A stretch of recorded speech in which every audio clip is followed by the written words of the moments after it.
नमस्कार मेरे प्यारे छात्र, उम्मीद करता हूँ कि पिछली वीडियो आपको समझ में आई होगी। अगर जिनको पिछली क्लास नहीं समझ में आई है वे एक बार जाके फिर से देखें उसे। किसी भी वीडियो को आप एक बार, दो बार, तीन बार देखिए। ऑफलाइन क्लास में क्या रहता है, टीचर फेस टू फेस रहता है तो आप चीज़ों को समझने में आसानी होती है। ठीक है, वहाँ पर चीज़ें क्लियर हो जाती हैं। एक बार, दो बार आप पूछते हैं तो टीचर कई तरीकों से समझा सकता है। ऑनलाइन क्लास में, वीडियो क्लास में प्रॉब्लम बस इतनी सी होती है कि टीचर एक ही चीज़ को बार बार नहीं समझा सकता क्योंकि क्वेश्चन करने वाला कोई नहीं होता है। ठीक है, इसलिए अगर आपको कोई भी डाउट होता है तो आप कमेंट बॉक्स में लिखा करिए। ठीक है, वीडियो की क्वालिटी को लेकर कुछ लोगों की शिकायत थी तो हाँ, हम उसको थोड़ा सा सुधार कर रहे हैं इस समय। ठीक है, धीरे धीरे वो चीज़ें सही हो जाएंगी। क्लियर है? चलिए, पिछली क्लास में हमने आपको एक क्वेश्चन दिया था, उम्मीद है कि उसका आंसर लगभग लोगों का सही होगा। ठीक है, चलिए वो क्वेश्चन देख लेते हैं। क्वेश्चन आपकी स्क्रीन पर होगा इस समय। क्वेश्चन है, ये क्वेश्चन नंबर 11 है आपकी सीरीज का। ठीक है, क्वेश्चन नंबर 11। ठीक, चलिए क्वेश्चन ये था कि यदि मूलधन को 10%, मूलधन को 10% एवं दर को 20% बढ़ा दिया जाए, मूलधन को 10% एवं दर को 20% बढ़ा दिया जाए तो कितना प्रतिशत ज्यादा ब्याज प्राप्त होगा। ठीक है चलिए, यानी मूलधन को ये कितने परसेंट इंक्रीज करेंगे, मूलधन को 10% इंक्रीज करेंगे। ठीक है, और रेट को कितने परसेंट इंक्रीज करेंगे, रेट को इंक्रीज करेंगे ये 20%। ठीक, चलिए अगर मूलधन को 10% बढ़ाते हैं तो हम यहां पर लिख देते हैं P। ठीक है, तो P को 10%, देखिए 10% की वैल्यू कितनी होती है, 10% का मतलब कितना होता है, 1/10। यानी अगर पहले P 10 था तो बाद में ये कितना हो जाएगा, 11 हो जाएगा। 10 पे 1 की वृद्धि हो जाएगी यानी कितना हो जाएगा, 11। 20% का मतलब क्या होता है भैया, 20% का मतलब होता है 1/5। 20% का मतलब कितना होता है, 1/5। इसका मतलब अगर रेट रेट पहले 5 था तो अब 5 पे कितने की वृद्धि हो चुकी है, 1 की, यानी 5 से 1 बढ़ गया तो यानी अब दर कितना हो गया है, 6 हो गया। ठीक है, अच्छा टी की बाउंडेशन नहीं है, टी क्या है, टी सब जगहों पर कांस्टेंट है।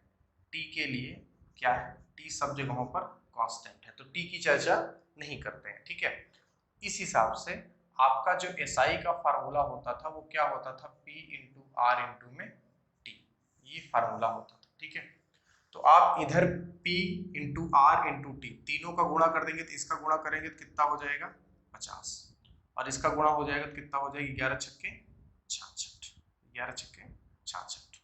ठीक है, यहाँ तक आपसे बोल रहा है कि कितना ज्यादा ब्याज प्राप्त होगा। ठीक है, कितना प्रतिशत ज्यादा ब्याज प्राप्त होगा। ठीक है, अब आप यहाँ से देखिए कि 50 है तो कितना ज्यादा ब्याज प्राप्त होता है, 16। यहाँ पर कितना ज्यादा है, यहाँ पर 16 रुपए, यानी पहले ब्याज अगर आपका 50 था तो अभी का ब्याज कितना हो गया है, 66 रुपए। तो यानी कितना रुपए बढ़ गया है, 16 रुपए। ये क्या है, आपकी वृद्धि है। तो अब आप ये बोल सकते हैं प्रतिशत निकालने के लिए कि जब हमारे पास पहले ब्याज 50 था तो 50 पे कितना बढ़ गया, 16। 50 पर कितना बढ़ गया, 16 बढ़ गया, इनटू में 100। प्रतिशत निकालना था तो 50 दूनी 100, और ये कितना हो जाएगा, 32%। 32% की क्या होगी, यहाँ पर वृद्धि होगी। ठीक है, चलिए नोट कर लीजिएगा, स्क्रीनशॉट ले लीजिएगा इसका। ठीक है, तो जिन लोगों का भी 32% आया था उनका आंसर सही है। चलिए अगले क्वेश्चन पे चलते हैं।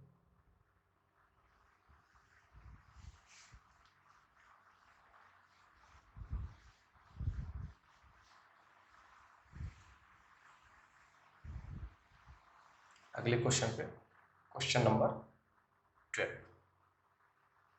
ठीक है, आपकी स्क्रीन पर होगा क्वेश्चन नंबर 12। ठीक, चलिए क्वेश्चन नंबर 12 क्या कहता है कि मूलधन, दर एवं समय को क्रमशः 2 गुना, 3 गुना और 3/2 गुना करने पर कितने प्रतिशत ज्यादा ब्याज मिलेगा। ठीक है, एक ही कॉन्सेप्ट पर ये सारे प्रश्न हैं। वह बोला जा रहा है कि मूलधन, दर एवं समय को, यानी मूलधन को कितने गुना किया जा रहा है, मूलधन को 2 गुना, मूलधन को कितने गुना किया जा रहा है, 2 गुना, दर को कितने गुना किया जा रहा है, दर को किया जा रहा है 3 गुना, और समय को 3/2 गुना। समय को कितना गुना किया जा रहा है, 3/2 गुना। अब इस हिसाब से अगर आप P के लिए देखें तो P अगर पहले आपके पास 1 यूनिट रहा होगा तो इसको 2 गुना कर दिया जाएगा, तो यानी अब कितना हो जाएगा, 2 यूनिट। इसी हिसाब से अगर आप R के बारे में सोचिए, अगर आप R को 3 गुना करते हैं, यानी पहले आपके पास 1 यूनिट R था, तो अब ये कितना गुना, इसका 3 गुना हो जाएगा, तो ये कितना हो जाएगा, 3 यूनिट। अब अगर आप T की बात करते हैं तो T 3/2 गुना है। 3/2 गुना, देखिए फ्रैक्शन अगर आपने कहीं कंप्लीट पढ़ा होगा और बिल्कुल बेसिक से पढ़ा होगा फ्रैक्शन के बारे में, तो आप इस 3/2 का मतलब समझ पा रहे होंगे। ठीक है, यानी अगर 3/2 गुना का मतलब ये होगा कि अगर पहले 2 था, तो अब कितना हो चुका है, 3 हो चुका है। ठीक है, जैसे यहाँ पर 2 गुने का मतलब क्या था, 2/1, यानी अगर पहले 1 था तो अब कितना हो चुका है, 2। 3 गुने का मतलब कितना होता है, 3/1, यानी अगर पहले 1 था तो अब कितना गुना बढ़ गया है, 3 गुना। ठीक है, उसी प्रकार से 3/2 गुना, यानी अगर अभी 2 यूनिट है तो 2 पे कितने की वृद्धि हो जाएगी, 3 यूनिट की। ठीक है, ये हो जाएगा। अब आपको पता है कि जब आप सिंपल इंटरेस्ट निकाल रहे होंगे तो सिंपल इंटरेस्ट क्या होता है, P into R into T, इनका क्या होता है, मल्टीप्लाई। तो इधर से मल्टीप्लाई करेंगे, 2 एकम 2 एकम 2, ये 2 हो जाएगा। अब 3 त्रिक 9 दूनी 18, 9 दूनी 18 हो जाएगा। आपसे पूछ रहा है कि कितना ज्यादा ब्याज प्राप्त करेंगे। अब आप देखिए कि 2 पर 18 बढ़ गया है, 2 पर कितना बढ़ गया, 18, कितना ज्यादा प्राप्त हो गया है, 16। कितना ज्यादा प्राप्त हुआ है, 16 ज्यादा प्राप्त हुआ। तो अगर आप इसको प्रतिशत में निकालेंगे तो आप ये बोलेंगे, परसेंटेज वृद्धि अगर आप निकालेंगे इसका, तो प्रतिशत वृद्धि क्या होगी, 16 की वृद्धि हुई। कितने पर, पहले ब्याज कितना था आपके पास, 2 रुपए, तो 16 की वृद्धि हुई है 2 पर, और इंटू में 100। ठीक है, तो 2 से ये कट जाएगा, 50 बार जाएगा। ठीक है, क्या कहीं गलत हो गया क्या, सॉरी, हाँ ठीक है, कोई दिक्कत नहीं, 50 बार, 16 पंचे 80, 800%। तो 800% क्या हो जाएगा, इसका परसेंटेज वृद्धि हो जाएगा। ठीक है, तो आप इसे नोट कर लीजिएगा स्क्रीनशॉट लेकर। चलिए, वीडियो को पॉज करके आप लोग सॉल्व करने की कोशिश किया करिए। ठीक है, जो क्वेश्चंस आपको मिलते हैं, और जिन बच्चों का समय ज्यादा लगता है वो कोशिश किया करिए कि कम समय में उसे सॉल्व करें। ठीक है, चलिए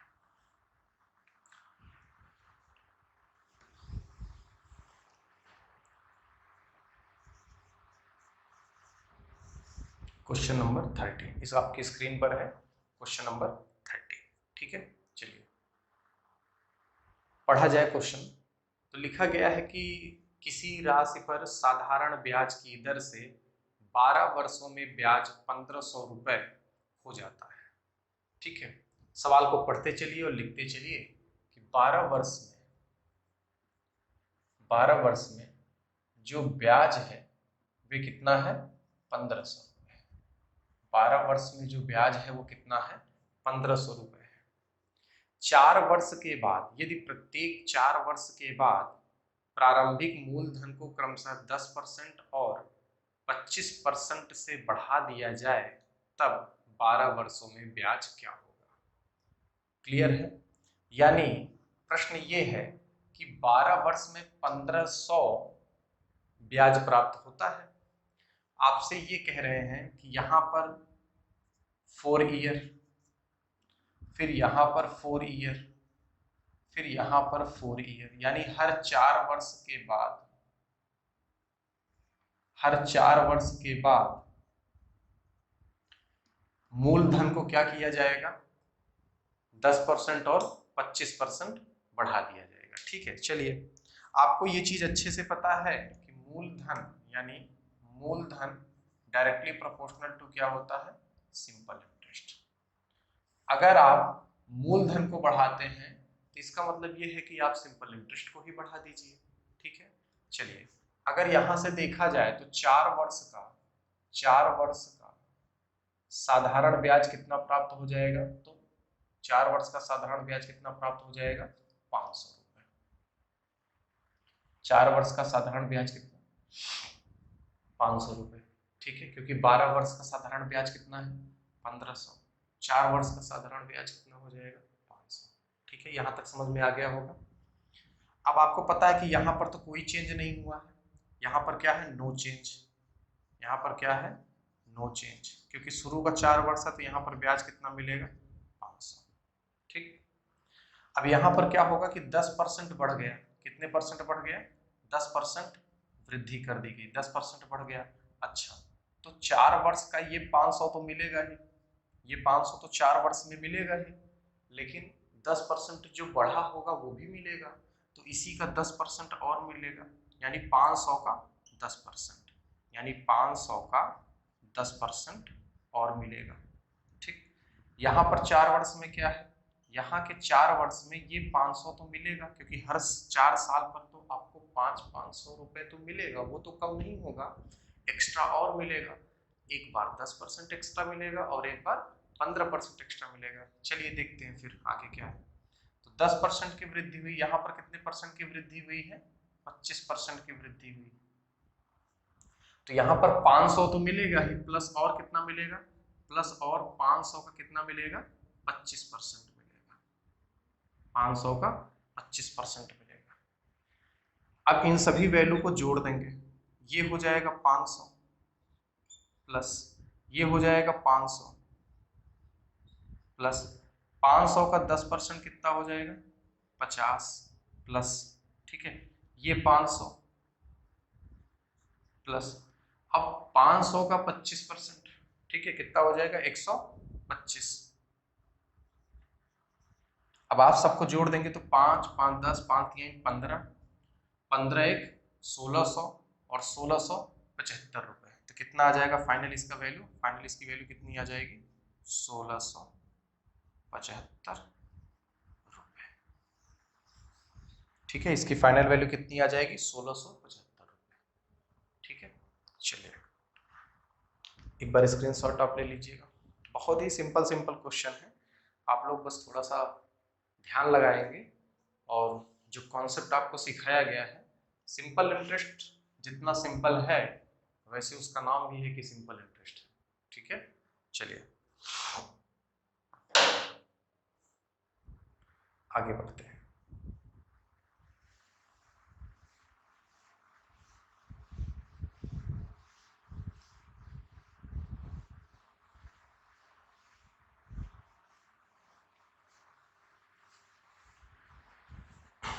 चलिए नेक्स्ट क्वेश्चन पे आते हैं, क्वेश्चन नंबर 14।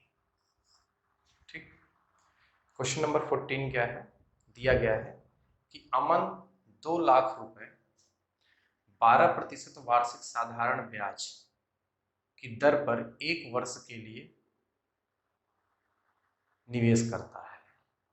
1 वर्ष के अंत में कुल राशि में, 1 वर्ष के अंत में प्राप्त राशि में, जो प्राप्त राशि होती है उसमें 500 रुपए और जोड़ देता है और जोड़ दिया जाता है।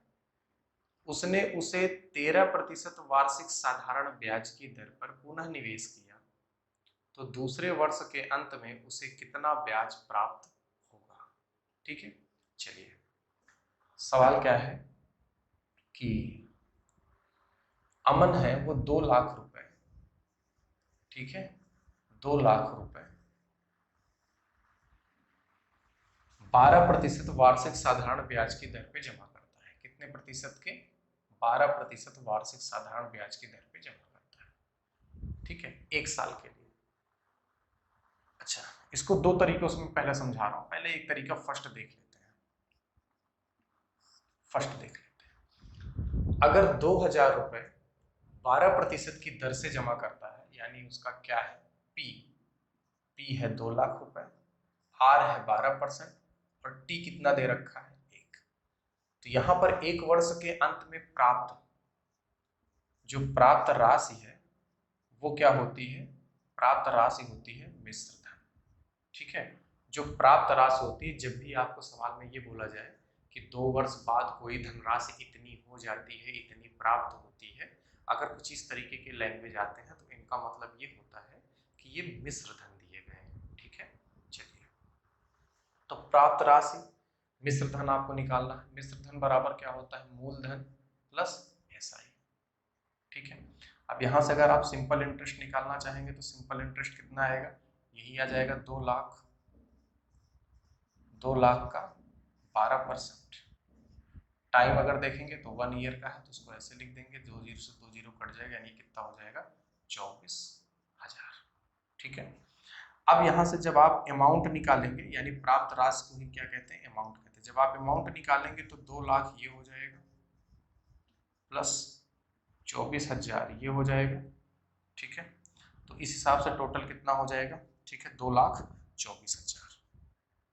ठीक है, 2,24,000 रुपए।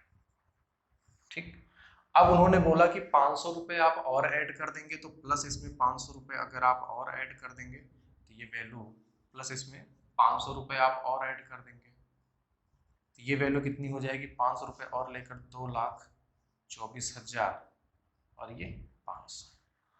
ठीक, अब आपका जो P है वो ये है।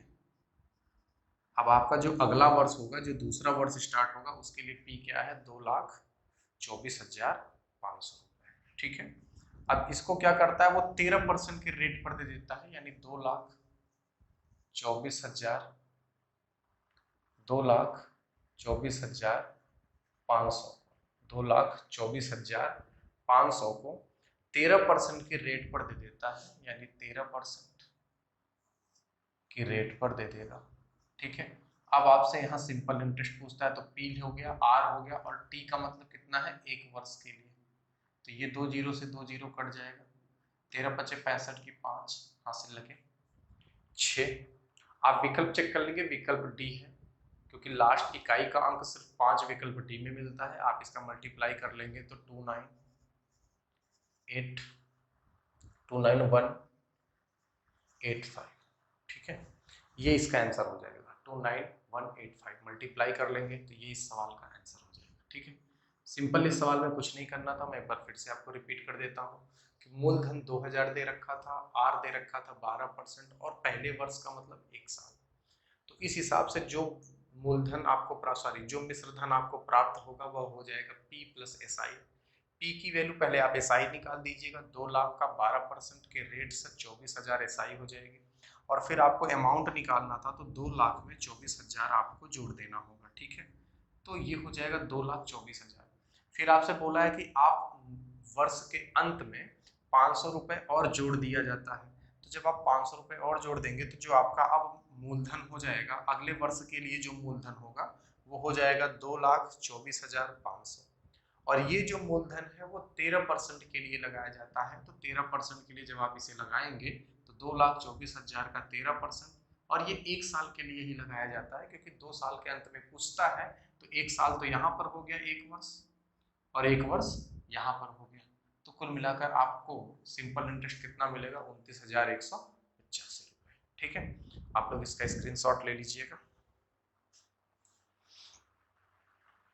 चलिए,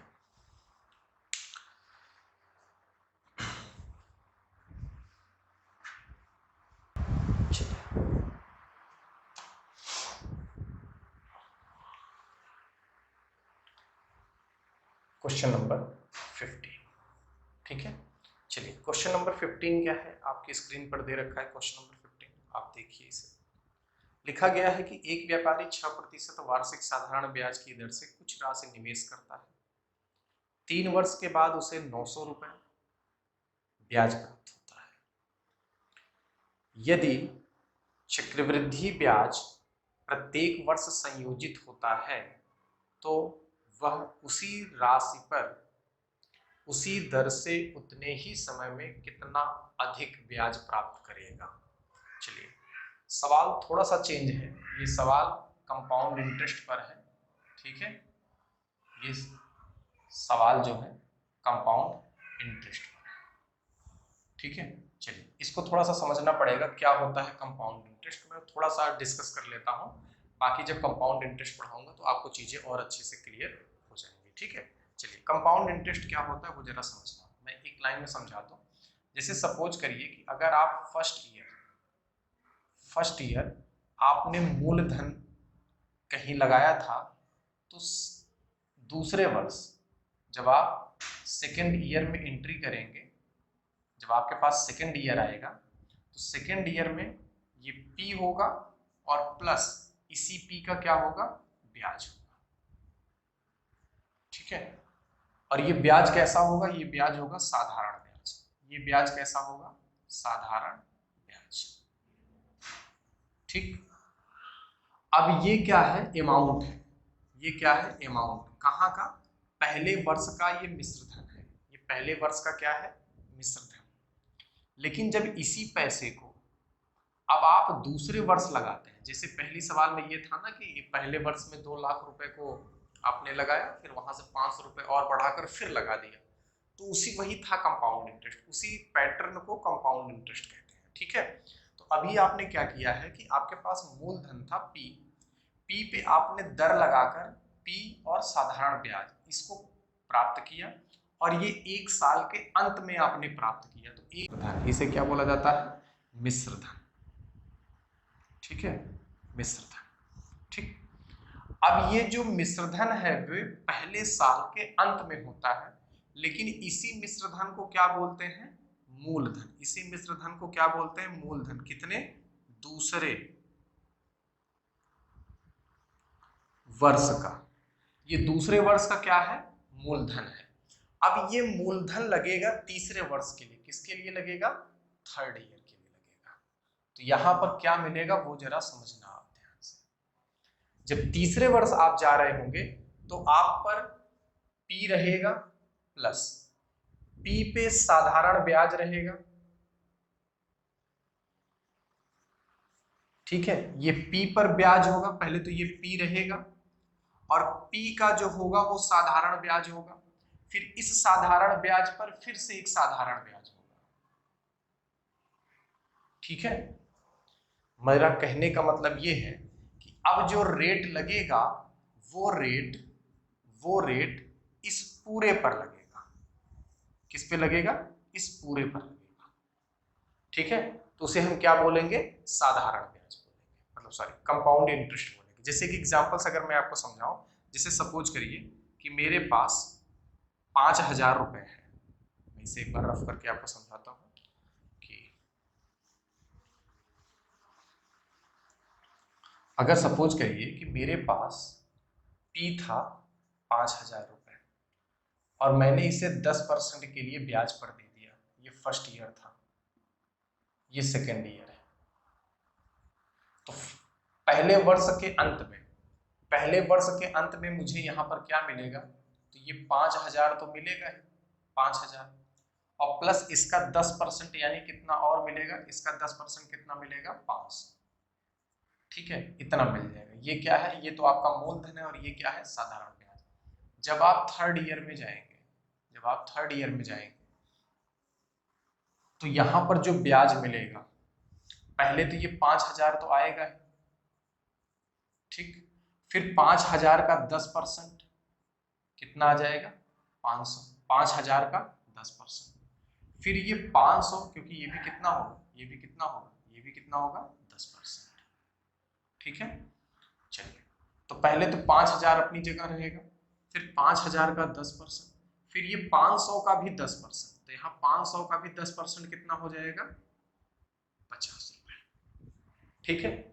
यानी कंपाउंड इंटरेस्ट में क्या होता है कि जितना पैसा आप पिछले साल प्राप्त करते हैं उन सभी पैसे पर अगले साल ब्याज प्राप्त होता है, यानी यहाँ पर साधारण ब्याज हर बार बदल जाता है, ठीक है। या तो आप इस तरीके से कह सकते हैं, या तो आप कह सकते हैं कि कंपाउंड इंटरेस्ट में ब्याज प्रत्येक वर्ष क्या होता है, बदलता चला जाता है, क्लियर है यहाँ पर?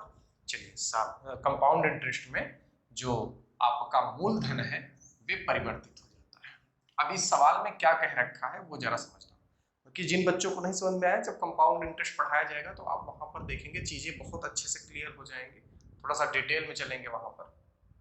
यहां पर क्या है कि 3 वर्ष में जो साधारण ब्याज है वो है 900। तो 1 वर्ष का साधारण ब्याज क्या होगा? 1 वर्ष का साधारण ब्याज हो जाएगा 300। ठीक है, चलिए अब आपको समझाते हैं। 3 साल का ब्याज है, ठीक है। आपको क्या निकालना है? कितना अधिक ब्याज प्राप्त करता है, यानी आपको निकालना है CI माइनस SI। आपको CI माइनस SI निकालना, मैं आपको शॉर्ट तरीका बताता हूँ, बहुत ही सिंपल है। CI माइनस SI यानी ये क्या है? आपका फर्स्ट ईयर है, ये आपका क्या है? सेकेंड ईयर है, और ये आपका क्या है? थर्ड ईयर है। ठीक है, यहाँ तक फर्स्ट ईयर है। फर्स्ट ईयर में कितना हो जाएगा? साधारण ब्याज तो हर साल क्या होता है? बराबर होता है। साधारण ब्याज हर साल क्या होता है? बराबर। पहले वर्ष भी 300, दूसरे वर्ष भी 300, तीसरे वर्ष भी कितना होगा? 300, हर साल बराबर होगा। अब आप जरा समझिएगा कि इस पे जो ब्याज प्राप्त होगा वो अगले साल, क्योंकि पहले साल का जो ब्याज होता है उस पे ब्याज कब मिलता है? दूसरे साल मिलता है। तो इस पे जब आप ब्याज प्राप्त करेंगे तो इसका कितने परसेंट का रेट दे रखा था सवाल में? 6%। तो इसका 6%, तो यहाँ पर जब आप कैलकुलेट करेंगे तो इसका जो 6% होगा तो क्षेत्रिक 18। क्लियर है? अब आप जरा समझिए कि इस पे यहाँ ब्याज प्राप्त होगा और इस पे भी कहाँ ब्याज प्राप्त होगा? यहाँ पर कितने परसेंट? ये भी 6% और ये भी कितना? 6%। तो इसका 6% क्षेत्रिक 18 और इसका भी 6% कितना? 18। ठीक। अब आपको पता है कि आपको इस पे भी ब्याज प्राप्त होगा, वो कितना होगा? 6%। ठीक है, तो 104। क्लियर है? तो अब आपको पूछ रहा था कितना अधिक ब्याज प्राप्त होगा, तो कितना अधिक ब्याज प्राप्त होने का मतलब क्या है कि ये 18, ये 18, ये 18 और ये, इतना अधिक ब्याज प्राप्त होता है। 18 त्रिक 54, 55, 55.04, कहीं गलत है, 6 सॉरी 108। ठीक है, 108, 108। ठीक है, तो 55.08 इस सवाल का क्या हो जाएगा? आंसर हो जाएगा 55.08। ठीक है, चलिए इतना क्लियर है। यहाँ पर मैं एक बार फिर से समझा देता हूं कि पहले वर्ष 300, दूसरे वर्ष 300 और तीसरे वर्ष भी कितना है? 300। ठीक है, तो पहले वर्ष का 300 का 6% 18 हो जाएगा। फिर इन दोनों पर भी ब्याज तीसरे वर्ष मिलेगा। ठीक है, तो 3 3 600 हो जाएगा, और 600 का जब आप 6% निकालेंगे तो 36 हो जाएगा। तो 18 18 कितना हो जाएगा? 36 हो जाएगा। या तो आप अलग अलग निकाल लीजिए, 300 का 6%, फिर 300 का 6%, तो क्षेत्रिक 18, फिर क्षेत्रिक 18, और इस 18 पे भी तो अभी पैसा मिलेगा। तो ठीक है, ये कितना हो जाएगा? 6%। कंपाउंड इंटरेस्ट को सॉल्व करने के 1 से 2 मेथड और भी अवेलेबल है। ठीक है, वो भी मैं डिस्कस कर लेता हूँ, वो आपको समझा देता हूँ कैसे होगा। चलिए,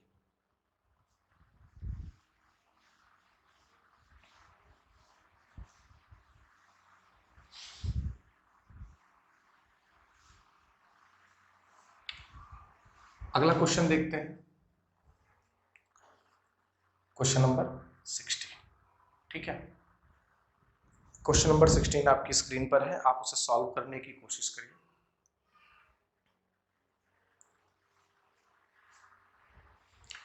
प्रश्न दिया है, किसी राशि पर किसी निश्चित दर से किसी निश्चित समय में साधारण ब्याज की एक निश्चित राशि प्राप्त होती है।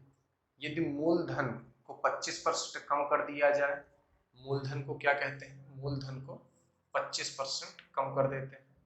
ठीक है, 25% कम कर दिया जाए, दर को 3/2 गुना कर दिया जाए, यानी रेट को कितना कर दिया जाए? 3/2 गुना कर दिया जाए। ठीक है, तथा समय को 3/2 कर दिया जाए, समय के बारे में कुछ भी नहीं दिया गया है, ठीक है। तो प्राप्त साधारण ब्याज के रूप में प्राप्त होता है, ठीक है, अमाउंट साधारण ब्याज के रूप में प्राप्त होता है। आपसे पूछा जा रहा है तो मूल राशि पर मूल दर से पहले कितना ब्याज प्राप्त होता था, ठीक है। चलिए, अभी का जो ब्याज है वो दे रखा है आपको, यानी चेंज होने के बाद का जो ब्याज है वो आपको दे रखा है, बाद का ब्याज प्राप्त करने को बोलता है, ठीक है। कैसे सॉल्व करेंगे इसे, समझिएगा ध्यान से। अगर P की बात करूं तो P का 25% का मतलब कितना होता है, 1/4, यानी अभी 4। अगर पहले 4 मूलधन था तो अभी 25% कम होने का मतलब 4 पे कितने की कमी हो गई, 1 की कमी हो गई। कितने की कमी हो गई, 1 की कमी हो गई, यानी अब मूलधन कितना हो गया है, 3 हो गया, ठीक है। चलिए, अगर दर की बात करें तो दर 3/2 गुना, मैंने बताया 2, अगर पहले 2 था तो अभी कितना हो गया है, 3 गुना हो गया। क्लियर है यहाँ तक? फिर से एक बार रिपीट कर देता हूँ। P 25%, 25% कम करने का मतलब कितना होता है, 1/4, यानी अगर पहले मूलधन 4 था तो उनमें 1 की कमी हो चुकी है, यानी 4 पे 1 की कमी हो जाएगी, कितनी हो जाएगी, 3 हो जाएगी। और R क्या है, 3/2 गुना, अगर यहाँ पर 2 है तो इसका मतलब पहले कितना था, 3 गुना, यानी यहाँ पर कितना है, 3 है। इस हिसाब से जब आप सिंपल इंटरेस्ट निकालते हैं तो सिंपल इंटरेस्ट क्या होता है, इनका मल्टीप्लाई होता है, P × R × T। तो 4 दूनी 8 और ये 3 त्रिका 9, ठीक है। अब सवाल में 9 यूनिट है और आपसे बोला जा रहा है कि जब आपने मूलधन को 25% कमी कर दी और दर में 3/2 गुना कर दिया तो आपका जो ब्याज है वो 810 रुपये प्राप्त हो जाता है। आपका ब्याज कितना हो जाता है, 810 रुपये। तो 9 यूनिट की वैल्यू 810 रुपये दे रखा है, तो 1 यूनिट की वैल्यू कितनी हो जाएगी, 90 रुपये। 1 यूनिट की वैल्यू कितनी हो जाएगी, 90 रुपये। आपसे बोला जा रहा है, पूछा जा रहा है कि पहले वर्ष यानी जब चेंज नहीं हुआ था तो पहले मूल राशि पर कितना ब्याज प्राप्त होता था। तो 1 यूनिट की वैल्यू अगर 90 है तो 8 यूनिट की वैल्यू कितनी हो जाएगी, तो 8 यूनिट की वैल्यू कितनी हो जाएगी, 1 यूनिट की वैल्यू 90, तो 8 यूनिट की वैल्यू 90 का मल्टीप्लाई यानी 720 रुपये, ठीक है। बेहद सरल सवाल था, स्क्रीनशॉट ले लीजिए आप इसे। नेक्स्ट क्वेश्चन पे आते हैं।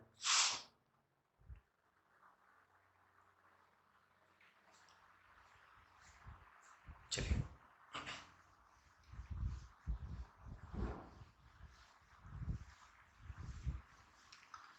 अगला क्वेश्चन है क्वेश्चन नंबर 17, ठीक है। क्वेश्चन नंबर 17 दिया गया है कि किसी राशि पर किसी निश्चित समय में निश्चित दर से 480 रुपये साधारण ब्याज प्राप्त कर लिया जाता है। मूलधन को 20% से बढ़ा दिया जाता है तथा ब्याज की अवधि 2/3 कर दी जाती है और वार्षिक दर को 5/3 गुना कर दिया जाए तो कितना रुपए ब्याज प्राप्त होगा। चलिए ठीक है, तो सवाल में क्या बोला जा रहा है कि P को आपने चेंज कर दिया है। P में क्या कर दिया है, P में 20% की वृद्धि कर दी है। P में 20% की वृद्धि, 20% का मतलब कितना होता है, 1/5, यानी पहले P अगर 5 था तो अभी P कितना हो चुका है, 6 हो चुका है। यानी आप इसको बोल सकते हैं कि अगर पहले 5 था तो बाद में कितना हो चुका है, 6 हो चुका है, ठीक है। ब्याज की अवधि यानी टाइम को क्या कर दिया गया है, टाइम को कर दिया गया है 2/3 गुना, यानी पहले अगर टाइम 3 था तो अभी टाइम कितना हो चुका है, 2। अब अगर दर की बात करें तो दर को 5/3 गुना कर दिया गया है, दर को 5/3 गुना, यानी अगर पहले 3 था तो अभी दर कितना हो गया है, 5 गुना, यानी 5 हो चुका है। अब आपको क्या करना है, सिंपल इंटरेस्ट निकालना है। तो सिंपल इंटरेस्ट क्या होता है, इनका गुणा, यानी इनका गुणा यानी इनका गुणा। तो आप अगर इसको कैलकुलेट करेंगे, मल्टीप्लाई करेंगे तो 5 3 15 3 45, और इसको करेंगे तो 6 दूनी 12 पंचे 60, यानी अगर पहले 45 यूनिट ब्याज प्राप्त होता था, कितने यूनिट, 45 यूनिट, तो अब ब्याज कितना प्राप्त होता है, 60 यूनिट। क्लियर है यहाँ तक? चलिए आप इसको कैलकुलेट कर सकते हैं, कट कर सकते हैं। 15 तियां 45 और 15 चौके 60। अब 3 यूनिट की वैल्यू सवाल में दे रखा है कितना, 480 रुपए। 3 यूनिट की वैल्यू कितनी दे रखी है, 480 रुपए। तो आप यहाँ पर देखिएगा कि अगर 3 यूनिट की वैल्यू 480 रुपए है तो 1 यूनिट की वैल्यू कितनी हो जाएगी, 16 तियां 48, 160 रुपए। ठीक है। अब आपसे बोला गया कि अब ब्याज कितना प्राप्त होगा, तो 4 यूनिट की वैल्यू कितनी प्राप्त होगी, 16 चौके 64, 640 रुपए। कितना ब्याज प्राप्त हो जाएगा, 640 रुपए ब्याज प्राप्त हो जाएगा। सिंपल क्वेश्चन था, बिल्कुल डाउट नहीं था सवाल में। क्लियर है यहाँ तक? चलिए, कोई भी डाउट हो तो आप एक बार कमेंट बॉक्स में जरूर लिखिएगा, ताकि मैं नेक्स्ट वीडियो में उसका सोल्यूशन फिर से बता सकूं, आपको फिर से समझा सकूं। ठीक है। चलिए नेक्स्ट क्वेश्चन है,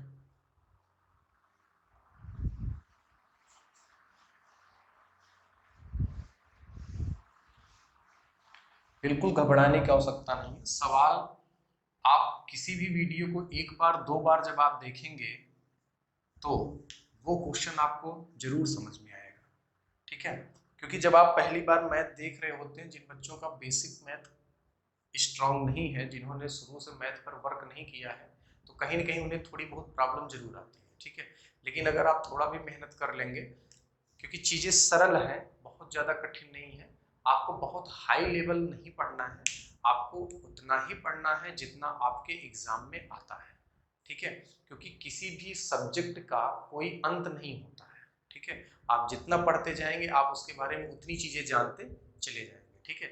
लेकिन समय को ध्यान में रखते हुए आप इस चीज को भी देखिएगा कि आपको बहुत हाई लेवल नहीं पढ़ना। जैसे अगर आपने कहीं सवाल देखा कि नहीं ये सवाल तो और अच्छी है, ये सवाल और अच्छी है, तो सवाल तो अच्छी होती ही है, तो आप कोशिश करिए कि जो आपके सिलेबस में है, जिस लेवल का प्रश्न आपसे पूछा जाता है एग्जाम में, तो आप पहले उसे कवर करिए। किसी भी एग्जाम में 80% क्वेश्चन ऐसा होता है जो बेसिक होता है, जिसमें थोड़ा सा भी लेवल हाई नहीं होता है। 80% सवाल ऐसे होते हैं। 10-5% ऐसे होते हैं जो मॉडरेट लेवल के होते हैं, मध्यम स्तर के होते हैं, और फिर उसके बाद 10% कुछ सवाल ऐसे होते हैं जो बहुत ही डिफिकल्ट सवाल होते हैं, जिनको पढ़ने के लिए, जिनको लगाने के लिए आपको बहुत ज़्यादा प्रैक्टिस की आवश्यकता पड़ती है।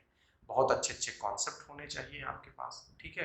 तो आपका जो तैयारी की रणनीति है वो ये होनी चाहिए कि पहले आप वो 80% कवर करें।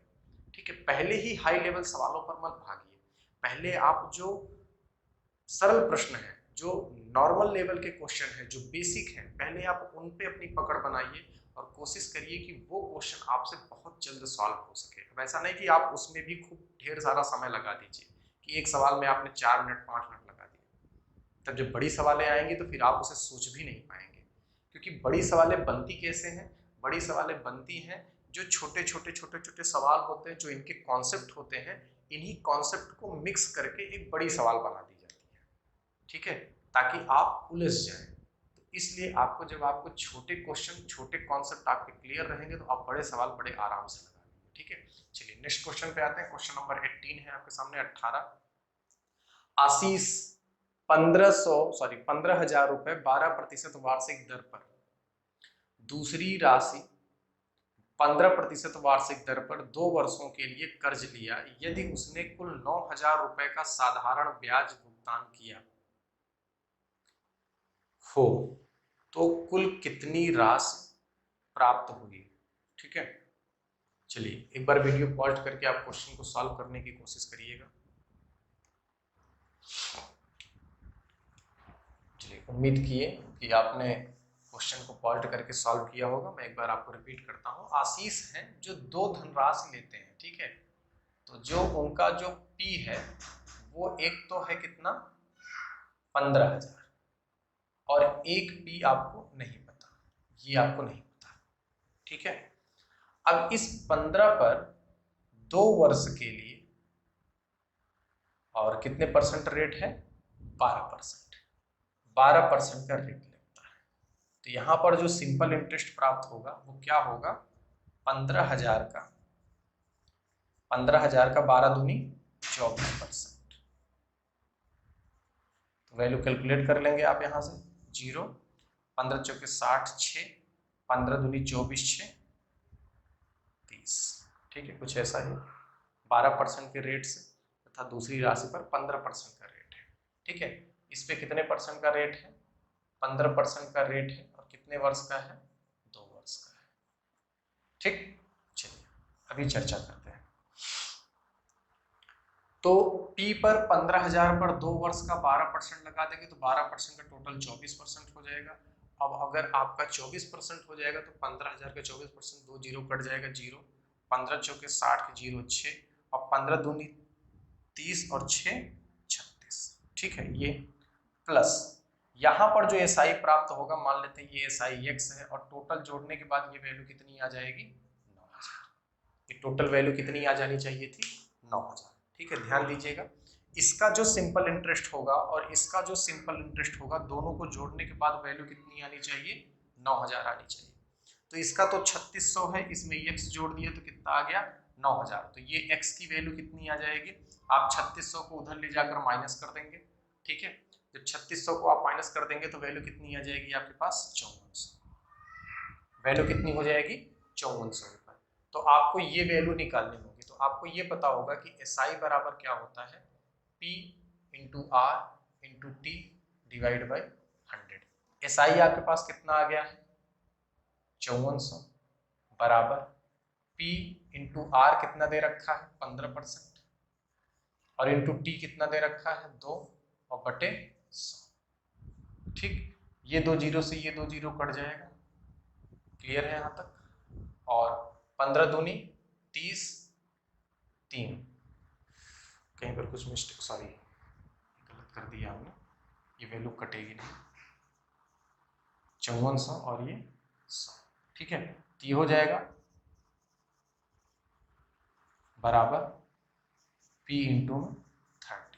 तो ये हो जाएगा, P की वैल्यू कितनी हो जाएगी? 18,000। तो यहाँ पर P की वैल्यू आ जाएगी 18,000 रुपए। ठीक है, तो आपसे कुल धनराशि पूछ रखा था, तो कुल धनराशि कितनी हो जाएगी?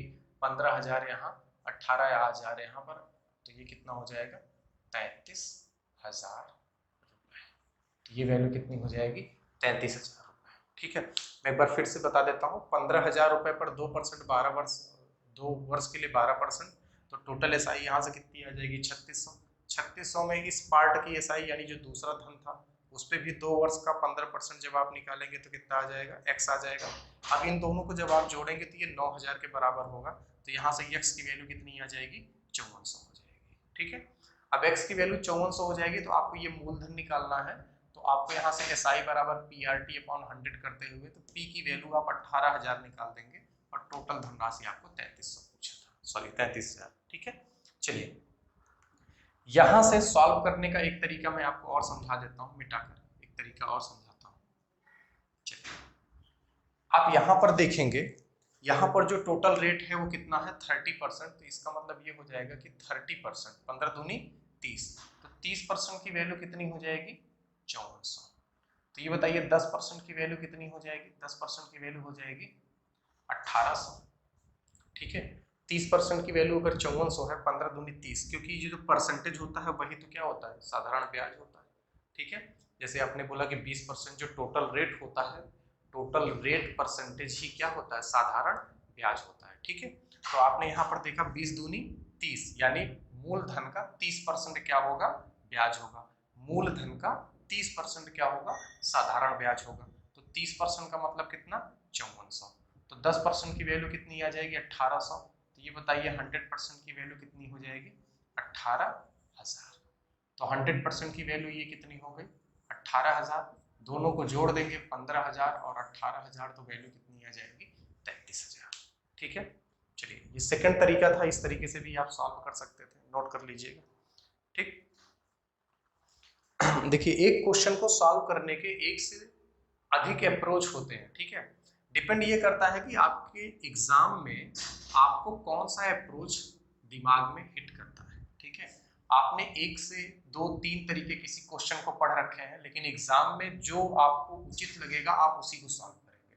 तो कोशिश किया करिए कि बेस्ट मेथड पढ़िए। ठीक है, क्योंकि एग्जाम में आपको समय भी बचाना होगा। क्वेश्चन नंबर 19, चलिए आपकी स्क्रीन पर दे रखा है क्वेश्चन नंबर 19, पढ़ने की कोशिश करिएगा कि एक छात्र ने कोचिंग की फीस के लिए 2 लोगों से कुल 2000 रुपए उधार लिए हैं। एक भाग पर उधार 8% वार्षिक ब्याज तथा दूसरे भाग पर 6% वार्षिक ब्याज की दर से साधारण ब्याज पर लिया। 1 वर्ष के पश्चात उसने कुल 136 रुपए साधारण ब्याज के रूप में अदा किया। तो पहले भाग की राशि, ठीक है। चलिए सवाल क्या है कि सवाल ये है 2 लाख रुपए, सॉरी 2000 रुपए, ठीक है, 2000 रुपए, 2000 रुपए उधार लेते हैं, ये P है, और जो वो साधारण ब्याज अदा करते हैं वो कितनी है, 136 रुपए। क्लियर है, 136 रुपए, ठीक है। अगर यहां पर रेट पता कर लें, रेट कितना है, तो आप बोलेंगे कि 136 रुपए कितने पर, 2000 इंटू में 100, तो ये 2 जीरो से 2 जीरो कट जाएगा और ये वैल्यू आ जाएगी 2 6 12 और 2 8 16, 6.8%, 6.8%, ठीक है। अभी इस सवाल को आप कई तरीकों से लगा सकते हैं, ठीक है। एक तो आपके पास फार्मूला है, दूसरा फ्रैक्शन मेथड भी है। इसका जो बेस्ट अप्रोच है वो एलिगेशन का है, ठीक है। आप इसे एलिगेशन से लगाएंगे तो ये ज्यादा आसानी से सॉल्व हो जाएगा, ठीक है। चलिए एलिगेशन, यहां पर आप लिखिएगा पहला फर्स्ट पार्ट और यहां पर क्या लिखिएगा, सेकेंड पार्ट। पहले पार्ट को उसने कितने परसेंट के रेट पर दे रखा है, तो पहले पार्ट को उन्होंने दे रखा है 8% के रेट पर, दूसरे पार्ट को कितने रेट पर, 6%, और जब दोनों को मिलाकर देखते हैं तो रेट क्या दिखता है, 6.8%। तो इनका डिफरेंस यहाँ और इनका डिफरेंस यहाँ, यहाँ पर क्या लिखा जाता है, अंतर, यहाँ भी क्या लिखा जाता है, अंतर। इन दोनों का डिफरेंस यहाँ लिखेंगे, तो 8 में से 6.8 जाएगा तो क्या बचेगा, 1.2, और 6.8 में से 6 जाएगा तो क्या बचेगा, 0.8, ठीक है। क्लियर बात यहां तक समझ में आ गई कि नहीं आ गई, ठीक है। चलिए अब आप इसे कैलकुलेट करेंगे तो 4 दूनी 8 और 4 तीन 12, ठीक है। अब आपको पता है कि ये जो 2 और 3 है ये मूलधन है, ये 2 और 3 क्या हो जाएंगे, मूलधन है, ठीक है। यानी अगर पहले पार्ट पर 2 यूनिट का मूलधन लगा है तो दूसरे पार्ट पर कितने यूनिट का मूलधन लगा है, 3 यूनिट का, तो दोनों को जोड़ देंगे तो ये टोटल कितना आ जाएगा, 5 यूनिट, और 5 यूनिट की वैल्यू सवाल में कितनी दे रखी है, 2000। 5 यूनिट की वैल्यू अगर 2000 है तो 1 यूनिट की वैल्यू कितनी हो जाएगी, 400। 1 यूनिट की वैल्यू कितनी हो जाएगी, 400। आपको बोला था कि पहले वाले धन को ज्ञात कीजिए, तो पहला वाला धन कितना है, 2 यूनिट, तो पहला वाला धन अगर 2 यूनिट है तो 2 यूनिट की वैल्यू कितनी हो जाएगी, 4 दूनी 800 रुपए। ये इस सवाल का क्या हो जाएगा, आंसर हो जाएगा 800 रुपए, ठीक है। यहां तक किसी को कोई डाउट तो नहीं, ठीक। चलिए दूसरा अप्रोच, एक दूसरा मेथड भी है, उससे भी इसे देख लेते हैं कि कैसे ये सॉल्व हो सकता है, ठीक है। चलिए इसका स्क्रीनशॉट आप ले लीजिएगा। इसका दूसरा मेथड जो है वो मैं डिस्कस कर देता हूं।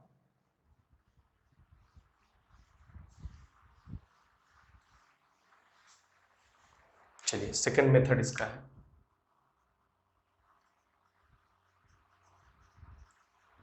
Second method. आप ऐसा मानिए कि ये जो 2000 रुपए है इस पे तो 8% का भी रेट है और इस पे कितने परसेंट का रेट है, 6% का भी रेट है, तो यहाँ पर ये जो ब्याज है वो कितना है, 136 रुपए, ठीक है, 136 रुपए ब्याज है। अगर ये 8% ना होता, अगर ये 6% ही होता, यानी इसका 2% हमने मान लिया कि ना होता, कहने का मतलब अगर ये 6%, ये जो 8% है आपके पास 8%, ये 2% प्लस 6%। आप ऐसे प्रश्नों में ये चीज मान के चलेंगे कि अगर पहले वाले धन को दूसरे वाले धन को 6% पे लगाया है तो पहले वाले धन को भी अगर 6% पर लगाते हैं तो इस हिसाब से जो हमें ब्याज प्राप्त होता तो वो कितना प्राप्त होता कि 2000 पर टोटल 6%। तो 2000 पर टोटल 6% कितना हो जाता, 6 दूनी 12, 120 रुपए कितना हो जाता। ब्याज कितना है, ब्याज कितना है 136 रुपए है। अगर ब्याज 136 रुपए है तो शेष राशि कितनी प्राप्त हो जाएगी, तो आपको पता है 120 है, ये 136 है, तो यानी 136 में से 120 माइनस कर देंगे तो यानी 16 रुपए ब्याज प्राप्त हो जाएगा। यानी ये 16 रुपए कम आ रहा है। कम का मतलब क्या है कि हमारे पास ब्याज कितना आना चाहिए 136, लेकिन हमारे पास ब्याज कितना आ रहा है 120। ऐसा क्यों हो रहा है, हमने यहाँ पर तो कोई चेंज नहीं किया, हमने चेंज कहाँ पर किया है, इस 8% को लेकर चेंज किया। 8% को लेकर अगर हमने चेंज किया है तो यहाँ पर क्या चेंजेस हुए हैं कि ये हमने 6% माना, ये 2% हमने काउंट नहीं किया है। तो इसका मतलब ये 2% हमने काउंट नहीं किया है, तो इसी 2% को अगर काउंट करते तो ये 16 रुपए आ जाता। यानी 2% की वैल्यू कितनी है 16%, 16 रुपए। तो इस हिसाब से ये बताइए कि 100% की वैल्यू कितनी हो जाएगी, 2% की वैल्यू 16, तो 1% की वैल्यू कितनी हो जाएगी 8 रुपए। 1% की वैल्यू अगर 8 रुपए है तो 100% की वैल्यू कितनी हो जाती है 800 रुपए। तो इस सवाल का आंसर कितना हो जाएगा 800 रुपए।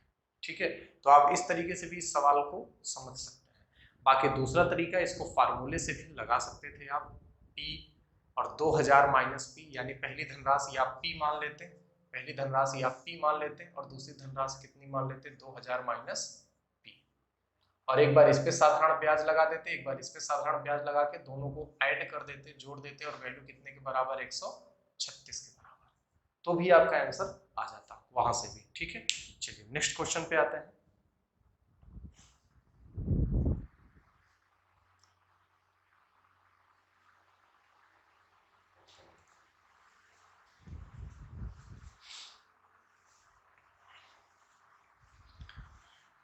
आपकी स्क्रीन पर क्वेश्चन दिख रहा होगा, आप लोग इसे सॉल्व करने की कोशिश करिएगा। ठीक है, नेक्स्ट वीडियो में इसका सलूशन बताऊंगा मैं, तब तक आप इस क्वेश्चन को सॉल्व करिएगा। ठीक है, वीडियो अगर आपको अच्छा लगा हो, चीज़ें समझ में आई हो, तो वीडियो को शेयर करिए। ठीक है, वीडियो आप जितने ज़्यादा से ज़्यादा ग्रुप में शेयर करेंगे उतना ही ज़्यादा अच्छा होगा हमारे लिए।